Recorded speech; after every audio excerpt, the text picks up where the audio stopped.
1961 को बर्तानिया के शहर नॉरफॉक में पैदा हुई। शहजादी डियाना ने 19 जुलाई 1981 को शादी से शाही सफर का आगाज किया। 2 बेटों शहजादा विलियम और शहजादा हैरी की विलादत हुई और वो तख्त-ओ-ताज को मुस्तकबिल के बादशाह देने में कामयाब हो गयीं।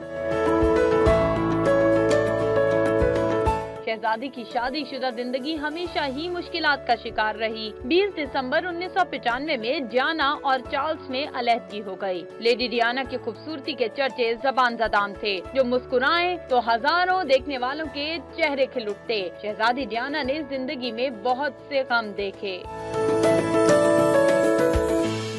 अलहदगी के बाद डियाना ने अपनी सलाहियतों और शोहरत को गुर्बतों, अफलास, मरीजों और मुआशरती नाइंसाफियों का शिकार लोगों के लिए आवाज उठाने के लिए इस्तेमाल किया। वो पहली खातून थी जिन्होंने एड्स के किसी मरीज को छुआ। उनके इस इक़दाम ने सारी दुनिया को एड्स के बारे में अपने ख्यालात बदलने पर मजबूर कर दिया। उन्होंने 1995 और 97 में इमरान खान और उनकी साबिक अहलिया जमाइमा खान की दावत पर पाकिस्तान का दौरा किया।